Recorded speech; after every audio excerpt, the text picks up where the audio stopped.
5 members of a Jewish sect have been charged with kidnapping a young brother and sister in New York State. Prosecutors say the men belong to the ultra-Orthodox left-taper group, which is based in Guatemala. They are accused of abducting a 4-year-old girl and her 2-year-old brother from the village of Woodridge, which is north of New York City. The men planned to take the pair back to Guatemala after their mother fled the sector 6 weeks earlier. The woman had reportedly feared for her children's safety and felt the group, which was founded by her father, was becoming more extreme under the leadership of her brother. Its teachings reportedly included that women must be veiled from head to toe in black tunics.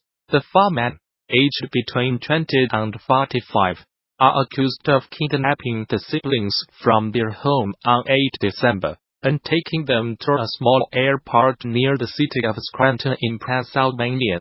They were then flown to Mexico, but were located in the town of Tenango del Aire on Friday morning, and have since been reunited with their mother in Woodridge.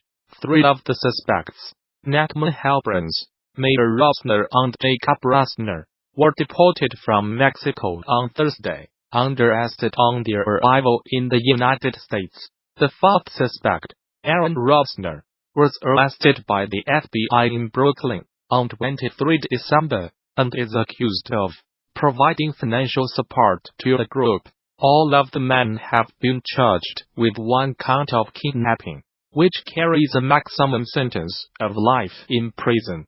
The United States military says it has killed 62 fighters from the Islamist group Al-Shabaab in 6 airstrikes in Somalia.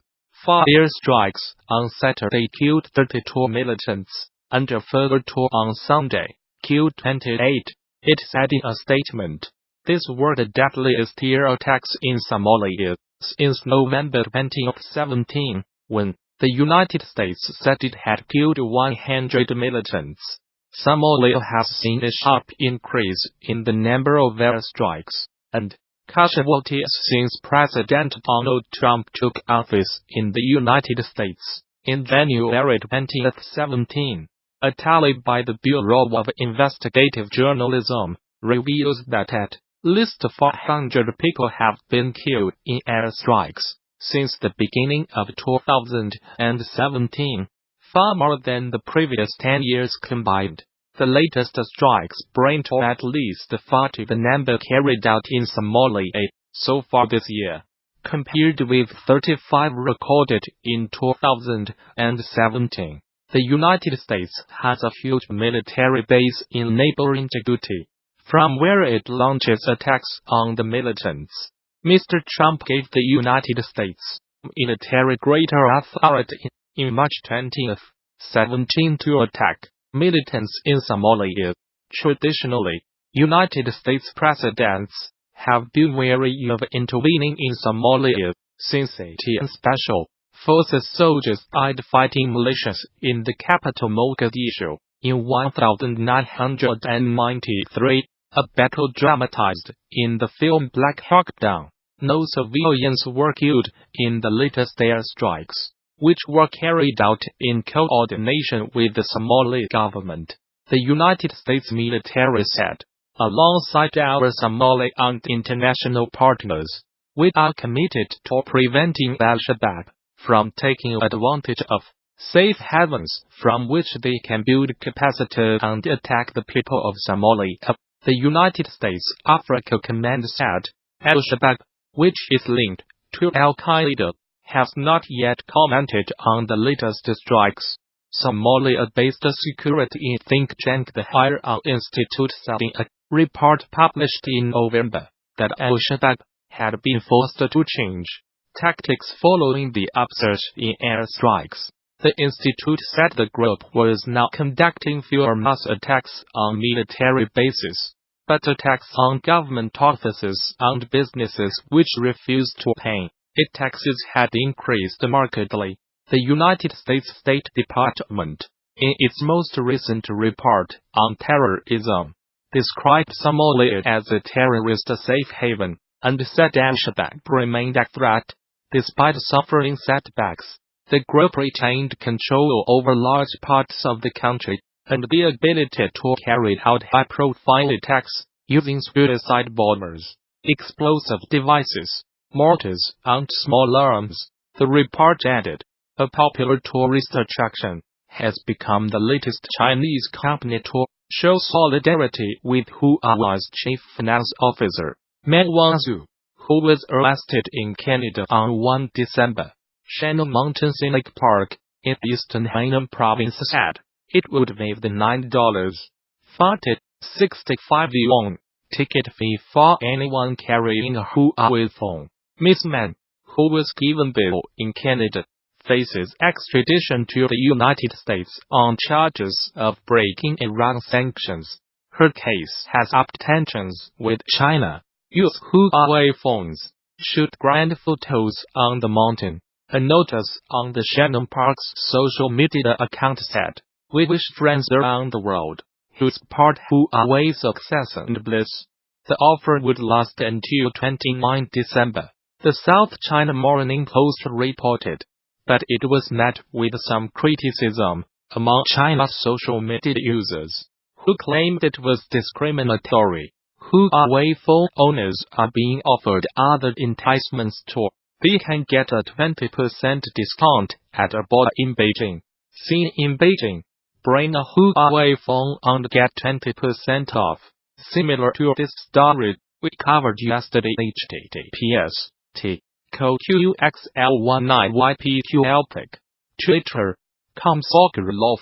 End of Twitter post by @Ocean_G. At least one firm has threatened to penalize anyone buying Apple products. A few days ago, Manpad Shenzhen-based LED and display manufacturer offered subsidies to any employees buying Huawei phones. It also pledged to fine anyone who bought an Apple iPhone. United States prosecutors alleged Ms. Mann, 46, used a Huawei subsidiary called Skycom to evade sanctions on Iran between 2009 and 2014.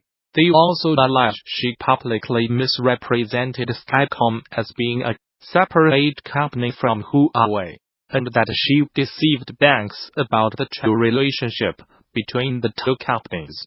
Ms. Mann, who is the daughter of Huawei's founder, has denied any wrongdoing and said she will contest the allegations.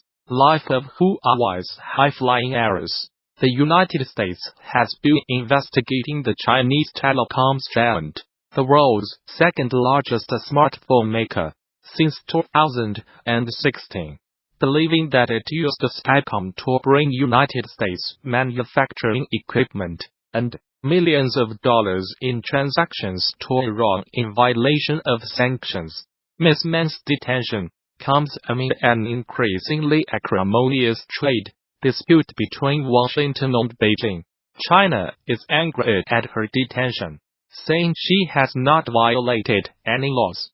Beijing has threatened severe consequences unless Canada releases the executive. Since her arrest, 2 Canadians, a former diplomat and a businessman, have been detained in China on suspicion of harming national security.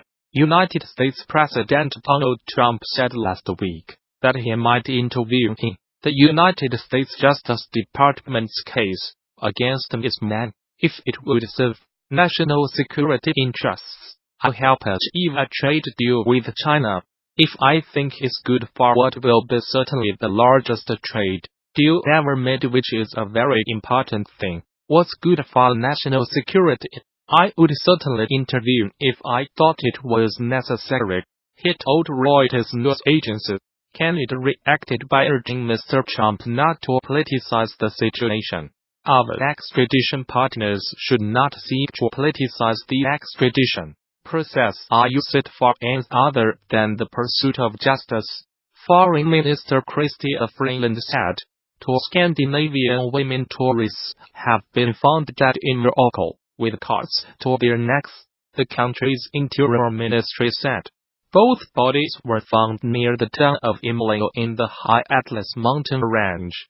near the foot of North Africa's highest peak, Mount Tepco. The women, from Denmark and Norway respectively, have not yet been named.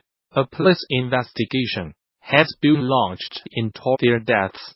The Interior Ministry statement said, a poacher has been ordered to watch the Disney film Bambi repeatedly after he was convicted of illegally killing hundreds of deer.